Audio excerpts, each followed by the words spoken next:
Jesus explained his pre-existence before the world was created.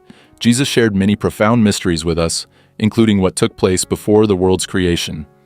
One of the most significant revelations of this is found in John 17, where Jesus offers the greatest prayer ever prayed, showcasing the very heartbeat of his relationship with God the Father. The Bible contains many notable prayers, such as those by Solomon, Abraham, and Moses, but the prayer of Jesus in John 17 stands above them all. In this prayer, Jesus speaks of the glory and majesty he shared with the Father before the world existed. John 17, 1, 5. When Jesus had spoken these things, he raised his eyes to heaven and said, "Father, the hour has come. Glorify your Son, that your Son may glorify you. Just as you have given him power and authority over all mankind, now glorify him, so that he may give eternal life to all whom you have given him.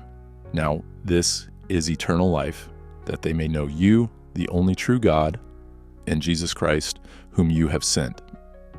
I have glorified you on earth by completing the work you gave me to do.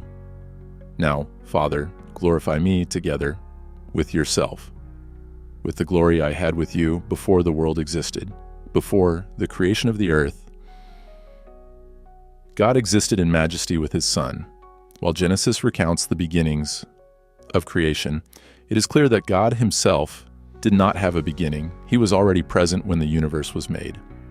The Bible teaches that God is uncreated and eternal, existing forever without a beginning or an end. In Genesis, the use of the plural form Elohim for God hints at the complexity of God's nature, suggesting a plurality within unity. This is reflected in the use of a plural noun with a singular verb, which may seem grammatically incorrect but is theologically profound, indicating that God is three in one. Jesus' prayer in John 17 provides a unique glimpse into his nature and mission. He touches on themes such as glory, being sent, belief, the world, and love. When Jesus asks the Father to glorify him, it is not a selfish request. His desire for his own glorification is rooted in his desire to glorify the Father. Throughout his earthly life, Jesus glorified God through his actions, teachings, healings, and the fulfillment of his mission. Even before his crucifixion, Jesus viewed his work on earth as already complete, with a divine assurance of the victory that was to come. Jesus' prayer also reveals his pre-existence and his unique relationship with the Father. He speaks of a shared glory that he had with the Father before the world existed, a statement that would be blasphemous if Jesus were not truly divine. Isaiah 42:8 states that God shares his glory with no one. Yet Jesus claims this shared glory, underscoring his divine nature. The Gospel of John frequently highlights the glory of Jesus, especially in his final prayer before his crucifixion. This glory is not just about his death and resurrection, but his eternal nature and his unity with the Father. John 17:24 shows Jesus praying for his followers, desiring that they may see his glory and be with him, just as he was with the Father before the foundation of the world. This prayer reflects the deep love and unity between the Father and the Son, and extends that same love to all believers. The book of Revelation also gives a vision of Jesus in his glorified state. John describes a powerful image of Jesus, not just as a historical figure, but as the Alpha and Omega, the first and the last, standing at the beginning and the end of all things. In Revelation, Jesus is depicted with eyes like a flame of fire and a voice like many waters, symbols of his divine authority and majesty. He is portrayed as both king and priest, with a majesty that surpasses even the angels. Revelation 1:12-13. Then I turned to see the voice that was speaking to me. When I turned, I saw 7 golden lampstands, and among the lampstands was someone like a son of man, dressed in a robe reaching down to his feet and with a golden sash around his chest. This vision reveals Jesus in his divine splendor, holding the keys of death and Hades, emphasizing his authority over all creation. Jesus, the eternal one who was dead but is now alive forevermore, is the central figure of Revelation, unveiling his majesty and authority. The book of Revelation therefore serves as both a revelation of Jesus Christ's glory and a reminder of his eternal nature. It calls believers to recognize Jesus not as a distant historical figure, but as the living, reigning Lord who holds all power and authority. Daniel 10:6 describes a celestial figure. His body also was like beryl, with a golden luster. His face had the appearance of lightning. His eyes were like flaming torches. His arms and his feet like the gleam of burnished bronze. And the sound of his words was like the noise of a multitude of people, or the roaring of the sea. This description of the figure's limbs is similar to the narrative of an angel in the book of Ezekiel 1:7.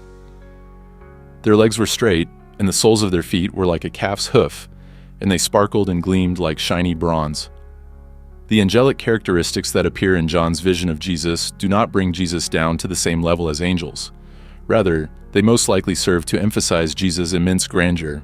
He cannot be portrayed as less glorious than a glorious angel. Eyes like fire describe passionate eyes in Greek literature, but they can also depict the supernaturally flaming eyes of divine beings or angels. Glowing metal may also depict God's glory, as seen in Ezekiel 1:27. Yet, other features suggest that while John portrays Jesus' glory as no less than that of an angel, it is certainly more than that of an angel. Jesus' face also shines like the sun. Greek texts sometimes portrayed deities shining like the sun or lightning. Jewish texts did the same for angels and others, but also for God himself. John then continues in Revelation 1:16. In his right hand he held 7 stars, and from his mouth came a sharp two-edged sword of judgment, and his face reflecting his majesty, and the Shekinah glory was like the sun shining in all its power at midday. Revelation 1:17. When I saw him, I fell at his feet as though dead, and he placed his right hand on me and said, "Do not be afraid. I am the first and the last, absolute deity, the Son of God." Even though John was an apostle who had known Jesus while he was on earth, he was overcome with wonder after seeing this incredible vision. The 3 years that John lived on earth with Jesus did not adequately prepare him for the moment when Jesus appeared to him in his heavenly majesty. In that moment, John realized the divine power and majesty that Jesus gave up while living on earth, as described in Philippians 2:7. But emptied himself without renouncing or diminishing his deity, but only temporarily giving up the outward expression of divine equality and his rightful dignity. By assuming the form of a bondservant and being made in the likeness of men, he became completely human, but was without sin, being fully God and fully man. At this moment, John knew what a miracle it was that Jesus could shield his glory and authority while he walked this earth. Revelation 1:18 continues, "And the ever-living one, living in and beyond all time and space, I died. But see, I am alive forevermore, and I have the keys of absolute control and victory over death and of Hades, the realm of the dead. Jesus is the one who lives, was dead, and is alive forevermore. He possesses resurrection credentials and lives to never die again. The victory that Jesus achieved over sin and death was eternal. He didn't rise from the dead just to die again. Jesus is the only one who possesses the keys to Hades and death. Some believe that the devil has the authority or power to decide who lives and who dies. They are obviously mistaken because only Jesus has the keys to Hades and death. In its original form, Revelation was known in ancient Greek as apocalypsis, apocalypse, meaning a revealing or unveiling. The book of Revelation is a revelation of Jesus Christ in the sense that it belongs to him. He is the one doing the revealing, and Jesus is the person the book tells us about. Why do we need a revelation of Jesus? The great fault of many believers is that Christ is to them a character on paper. He is certainly more than a myth, but yet, to many, a person of the dim past, a historical figure who lived many years ago and did admirable deeds by which we are saved, but who is far from being a living, present, bright reality. As Charles Spurgeon once noted, many people only know of Jesus in this limited capacity. The text reads, "which God gave him to show his servants." This is a significant reason why God chose to reveal this information about Jesus Christ to humanity. He gave it to show his servants. God revealed this information so that it may be shared with others and not kept a secret. This is an apocalypse, a revelation, not apocrypha, which means something hidden. The book of Revelation is a book of predictive prophecy. It makes predictions about things that will take place in the future, or at least in the future, relative to the period when it was written. Although not all prophecy may be considered predictive, it is abundantly evident that this prophetic text is, some might say that we should not be concerned with prophecy, calling it a frivolous exercise. But if God was concerned enough to talk about it, we should be concerned enough to listen. As F.F. Bruce once remarked, some tell us that what is yet future ought not to be examined until after it has come to pass. But it is difficult to believe that such a sentiment is meant seriously.